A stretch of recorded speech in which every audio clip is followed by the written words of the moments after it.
Avant, je croyais que le mariage était une promesse, non seulement d'amour, mais aussi de sécurité.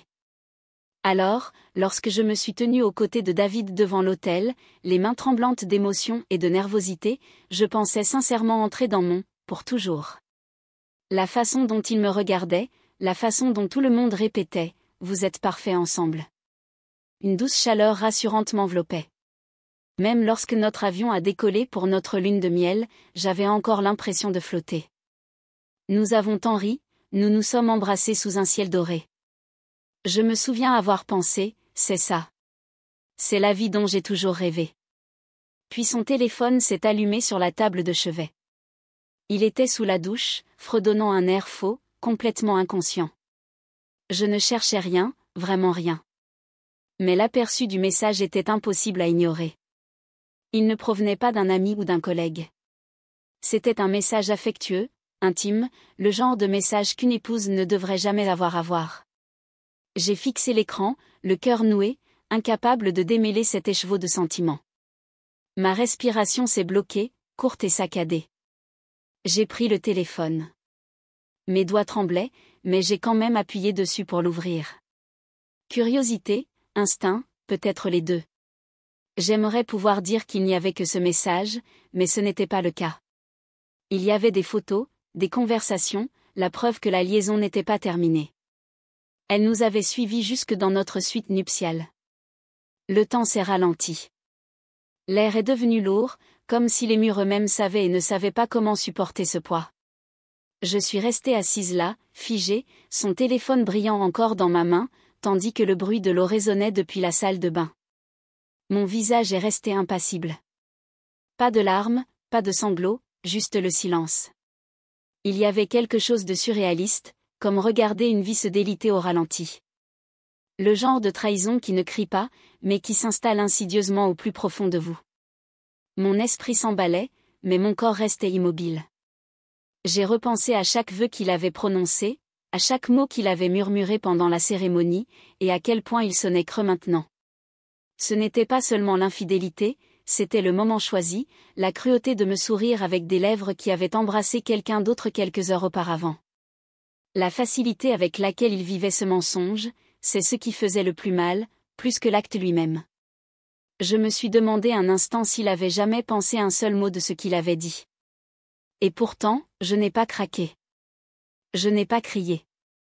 Je n'ai pas pleuré. Je me suis juste regardé dans le miroir et me suis demandé, et maintenant ? J'aurais pu l'affronter, exiger des réponses, faire une scène sur le champ. Mais quelque chose de plus profond, de plus calme, a pris le dessus. Une partie de moi que je ne connaissais pas calme, posée, presque chirurgicale. Cette partie de moi m'a conduite jusqu'au bureau, a sorti du papier à lettres de l'hôtel et a pris un stylo. Les premiers mots sont venus plus lentement que prévu, non pas parce que je ne savais pas quoi dire, mais parce que j'en savais trop. Tu as fait ton choix, j'écris, la main ferme, malgré mon pouls effréné. Maintenant, je vais faire le mien. Je n'ai pas déversé mes émotions sur la page. Pas d'accusation, pas de supplication, juste des faits, juste une conclusion.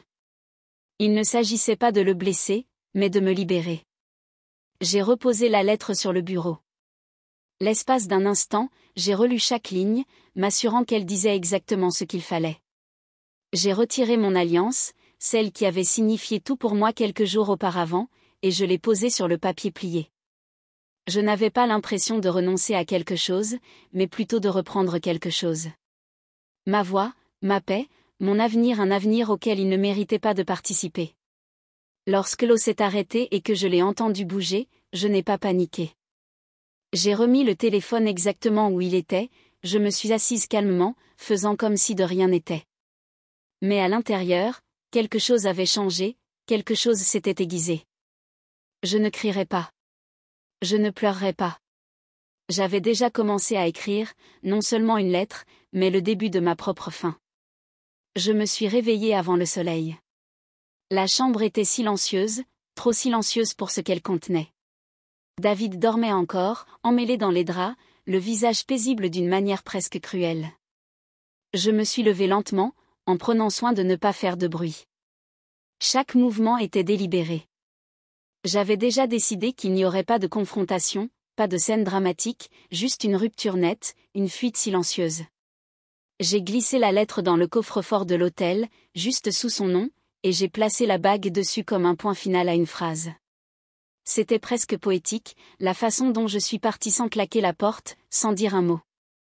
Je voulais qu'il le ressente, non pas par la colère, mais par l'absence. Ce moment où l'on cherche quelque chose de familier et que l'on ne trouve rien, c'est le genre de silence qui résonne. J'ai réservé le premier vol disponible. Un siège, aller simple. L'aéroport ressemblait à une autre planète, animé, grouillant, vivant.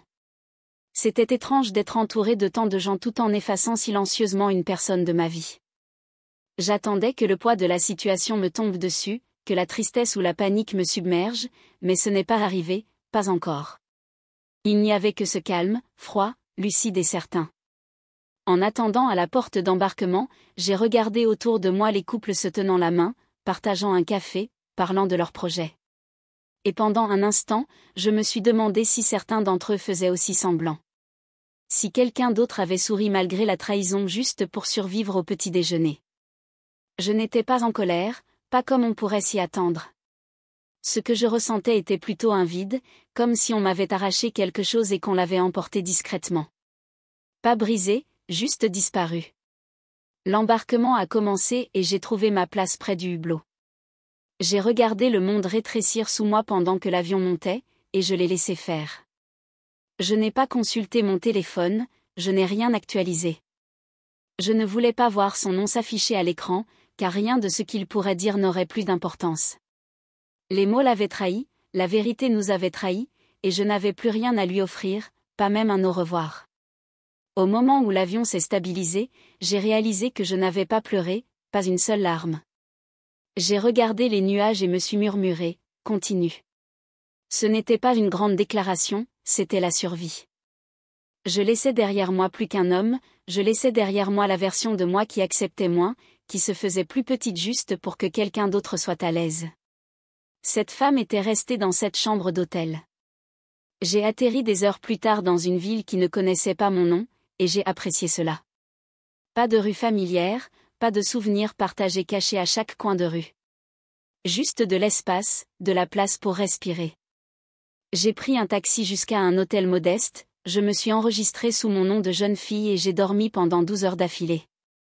À mon réveil, la première chose que j'ai ressentie a été la faim, pas la tristesse. La fin de quelque chose de nouveau, quelque chose qui m'appartienne. Je n'ai jamais répondu à ses appels, jamais à ses SMS. J'ai imaginé le moment où il ouvrirait le coffre-fort, l'expression de son visage en lisant ces mots écrits de ma main. J'ai imaginé le silence, le poids de la réalité qui s'abattait sur lui. C'était la conclusion que j'avais choisie. Pas une dispute, pas des adieux larmoyants, juste la vérité laissée dans une boîte verrouillée qu'il finirait par devoir ouvrir. Et d'ici là, je serais déjà en train de réécrire mon histoire. Je ne fuyais pas, j'avançais, délibérément, puissamment, et selon mes propres conditions. Cet aspect était important pour moi. Je ne voulais pas qu'il se souvienne d'une femme brisée, je voulais qu'il se souvienne d'une femme qui était partie la tête haute. Et c'est ce que j'ai fait. Le temps qu'il ouvre le coffre-fort, je reconstruisais déjà une vie sans lui. Recommencer n'était pas glamour. C'était chaotique, silencieux et lent. J'ai trouvé un petit appartement avec de la peinture écaillée et des murs fins, mais il était à moi. J'ai trouvé un emploi dans une petite entreprise de marketing. Rien d'extraordinaire, juste un nouveau départ. J'ai gardé la tête basse, j'ai travaillé dur et je me suis créé une routine, café le matin, longue promenade après le travail, des piles de livres à côté de mon lit. Pour la première fois depuis des années, j'avais l'espace nécessaire pour entendre mes propres pensées. Je ne parlais pas de David, ni à mes collègues, ni à mes voisins, ni même à moi-même, en réalité. Le passé était devenu quelque chose que j'avais rangé, pas effacé, mais plus invité à ma table. Au lieu de cela, je me suis investi dans l'apprentissage, des cours de commerce, des événements de réseautage, des tutoriels YouTube tard le soir sur comment lancer sa propre marque. Il y avait du pouvoir dans le progrès, du pouvoir à décider qui je voulais devenir au lieu d'être défini par la personne avec qui j'avais été. Et lentement, Les choses ont changé. J'ai créé une petite entreprise de conseil à domicile. Les clients sont arrivés, un par un, surtout des femmes. Des femmes avec des histoires. Des femmes comme moi. Je les aidais à trouver leur voie, à concevoir leur marque, à croire en ce qu'elles avaient à offrir. En les aidant, je me guérissais moi-même. La réinvention n'était pas une transformation soudaine, c'était un processus constant, intentionnel, brique par brique. Je construisais de nouvelles fondations. Finalement, j'ai recommencé à dire oui, au dîner, aux conversations qui allaient au-delà des banalités, aux regards qui s'attardaient un peu plus longtemps. J'étais prudente au début, chaque nouvelle connexion était comme marcher sur de la glace mince. Mais je ne cherchais pas la magie, je cherchais l'honnêteté, la bienveillance.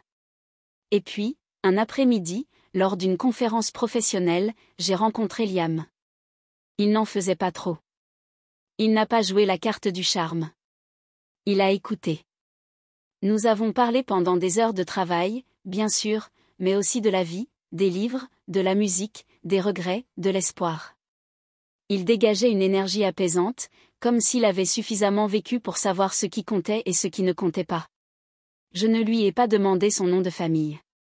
Cela ne m'a même pas traversé l'esprit. Je ne cherchais pas de complications, j'appréciais simplement le confort d'être vu, et non évalué. Il me faisait rire comme je n'avais pas ri depuis des années, non pas parce qu'il était drôle, mais parce qu'il était authentique. Les semaines ont passé, et nous avons continué à parler, longs appels téléphoniques, café le week-end, promenades qui se transformaient en dîner. Il n'y avait pas de précipitation, pas de pression, juste une présence. Je me suis surprise à sourire à nouveau en regardant mon téléphone, non pas par habitude, mais par véritable connexion. Et lentement, sans même m'en rendre compte, j'ai commencé à baisser ma garde, pas complètement, mais suffisamment pour ressentir quelque chose que je n'avais pas osé ressentir depuis longtemps, la sécurité. J'ai appris son nom de famille par hasard. Nous remplissions des papiers pour un séminaire conjoint que nous avions convenu d'animer. J'ai jeté un coup d'œil au formulaire et c'était là, Liam Whittaker. J'ai eu un coup au cœur. Mes mains sont devenues glacées. J'ai fixé le nom comme s'il m'avait coupé le souffle. Je le savais, bien sûr que je le savais. Et pourtant, pendant tout le temps que nous avions passé ensemble, cela n'avait jamais été mentionné. Il était le frère cadet de David. Je me suis excusée et je suis restée assise dans ma voiture pendant 1 heure, essayant de respirer. L'ironie était cruelle, douloureuse, presque cinématographique. Mais voilà le truc, je n'étais plus la même femme. Je ne me suis pas effondrée. Je n'ai pas paniqué. Je ne lui ai même pas envoyé de SMS immédiatement. J'ai juste encaissé. Et quand je lui ai finalement dit la vérité, m'attendant au pire, il a juste écouté. Pas de défensive, pas de reproche, juste l'honnêteté qui rencontre l'honnêteté. Liam savait que son frère avait commis des erreurs, mais il n'en connaissait pas les détails avant que je ne les lui raconte. Et quand je l'ai fait, quelque chose a changé dans son regard. Pas ses sentiments pour moi, mais sa compréhension de la raison pour laquelle je me comportais comme je le faisais. Il n'a pas fui, il n'a pas bronché. Il m'a pris la main et m'a dit, « Tu as traversé l'enfer. Construisons quelque chose qui ressemble à un foyer. » Et c'est là que j'ai compris. J'avais épousé un homme qui m'avait brisé, maintenant, j'allais épouser un homme qui m'aidait à me sentir entière. Le matin de mon mariage était différent. Pas de précipitation, pas de chaos, juste du calme, de la paix, comme je ne l'avais pas ressenti lors de mon premier mariage. Ma robe était suspendue près de la fenêtre, baignée d'une douce lumière du soleil, et j'ai pris mon temps pour me préparer. Pas de nervosité, juste une tranquille gratitude.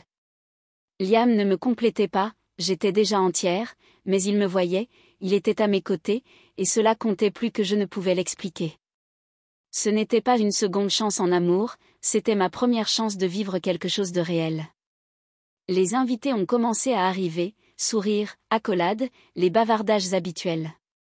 Je me tenais derrière les portes de la chapelle, mon bouquet à la main, écoutant la musique douce commencer. Un pas à la fois, me suis-je dit. Cette fois, je marcherai pour moi. Et lorsque les portes se sont ouvertes et que les invités se sont levés, j'ai ressenti à nouveau ce calme. Mon cœur battait vite, certes, mais pas par peur, par détermination. Par le choix enfin assumé d'un avenir auquel je ne participais pas seulement, mais dont j'étais fière.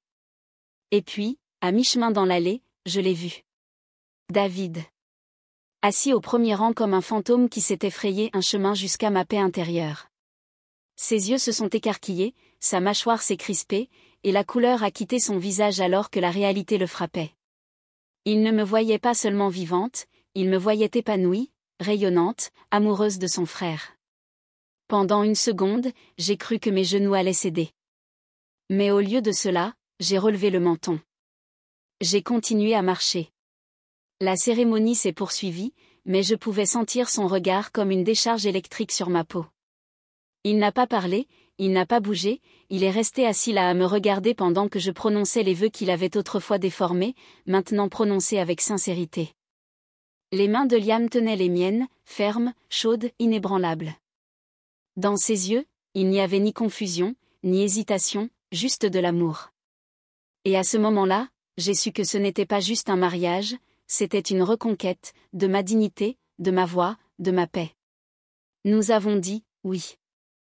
La foule a applaudi. Je me souviens m'être retournée pour faire face aux invités, apercevant David une dernière fois. Il avait l'air plus petit, comme si le poids de ses mensonges s'était enfin abattu sur ses épaules. Il ne pouvait pas annuler le passé, et il ne pouvait pas faire semblant que j'étais encore celle qu'il connaissait. Je n'étais pas la femme qu'il avait quittée. J'étais la femme qui s'était relevée sans lui, celle qu'il n'avait jamais cru possible. Après la cérémonie, il s'est approché, bien sûr. Je connaissais ce regard, désespéré, abasourdi, s'accrochant à quelque chose qui avait déjà disparu. « Elena » a-t-il dit, à peine plus fort qu'un murmure. Je me suis tournée vers lui, calme et sereine, et j'ai croisé son regard. « Étrange, n'est-ce pas ?» ai-je dit. « Tu m'as perdu avec un mensonge, il m'a retrouvé avec la vérité. » Il a cligné des yeux, comme si les mots l'avaient blessé plus qu'il ne s'y attendait. Mais je n'ai pas attendu de réponse. Je n'en avais pas besoin. Il est resté là, la bouche légèrement ouverte, essayant de rassembler des mots qui ne venaient pas. Peut-être pensait-il que ce moment se terminerait différemment, que je retomberais dans mes anciens schémas, que je lui offrirais une absolution qu'il n'avait pas méritée. Mais je n'étais pas là pour apaiser sa conscience. J'étais là pour épouser l'homme qui m'avait montré ce que signifiait être aimé sans condition, sans masque. Liam était déjà à mes côtés, protecteur sans être possessif. David l'a regardé, puis m'a regardé, comme s'il calculait tout ce qu'il avait perdu. Je n'ai pas jubilé. Je n'ai pas souri avec ironie. Je n'en avais pas besoin. Le silence entre nous en disait assez. C'était le son de quelqu'un qui réalisait, trop tard, qu'on ne peut pas réparer ce qu'on a détruit de ses propres mains. Il m'avait eu pour toujours, et il m'avait perdu sans se battre. C'est ce qui le hantait, pas le mariage, pas la bague, mais le fait que je sois partie et que je ne me sois jamais retournée. Nous nous sommes retournés, main dans la main, et l'avons laissé là, entouré de fleurs et de sourires qui n'étaient plus pour lui. Je ne ressentais ni colère ni pitié, juste une sensation de finalité qui s'est installée au fond de ma poitrine comme le déclic d'une porte verrouillée. Et alors que nous sortions au soleil, j'ai presque entendu mon passé se refermer derrière moi, non pas dans un fracas, mais avec une certitude tranquille et gracieuse. Le genre de certitude qu'on ne remet pas en question. Le genre qui ne se rouvre jamais. Il n'a pas fallu longtemps. David a essayé de contacter Liam dès le lendemain, il l'a appelé, lui a envoyé des SMS, s'est même présenté à son appartement à l'improviste. Je savais qu'il le ferait. Les hommes comme lui ne supportent pas d'être laissés pour compte, surtout par quelqu'un qu'ils pensaient briser à jamais. Mais ce qu'il ne savait pas, ce qu'il n'avait jamais compris, c'est que j'avais déjà tout raconté à Liam, depuis le début, la trahison, la lettre, le coffre-fort, tout. Liam n'a pas bronché quand je lui ai dit. Il ne s'est pas mis en colère, il ne s'est pas senti menacé, il ne m'a pas demandé de le cacher.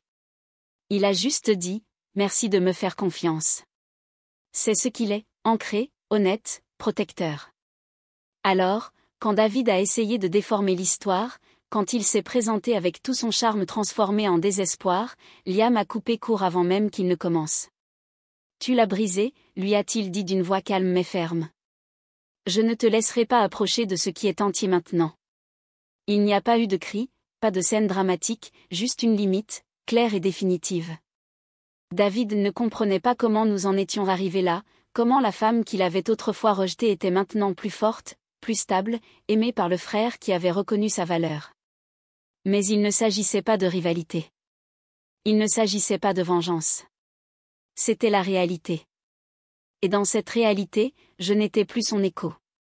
J'étais l'avenir de quelqu'un d'autre, un avenir sur lequel il n'avait aucun pouvoir. Nous ne nous sommes pas disputés avec David. Nous ne nous sommes pas justifiés. Il n'y avait plus rien à expliquer. Le passé avait déjà parlé, par des choix, par le silence, par une bague laissée dans un coffre-fort. Liam et moi nous sommes concentrés sur nous, sur la vie que nous construisions, pas sur celle qui avait essayé de me détruire. Une semaine plus tard, nous avons fait nos valises pour notre lune de miel, même sable blanc, même vue sur l'océan, mais cette fois, tout était différent. C'était à moi maintenant. En atterrissant à nouveau sur cette île, je m'attendais à moitié à être accueilli par des fantômes, mais il n'y en avait aucun. Juste la brise chaude, le doux parfum salé de l'air et le sentiment qu'un chapitre était réécrit selon mes propres conditions. Nous nous sommes installés dans un autre hôtel, loin de celui qui abritait des souvenirs dont je n'avais plus besoin. J'ai regardé les vagues, et pour la première fois, je ne me suis pas senti hantée. Je me suis senti libre. Entièrement, farouchement libre. Liam m'observait attentivement, non pas avec inquiétude, mais avec respect. Il savait ce que cet endroit signifiait, ce qu'il m'avait autrefois volé, et ce que je réclamais maintenant. J'ai retiré mes chaussures, j'ai marché pieds nus sur le sable et j'ai laissé l'eau caresser mes pieds. Le même océan, une femme différente. C'était ça la différence.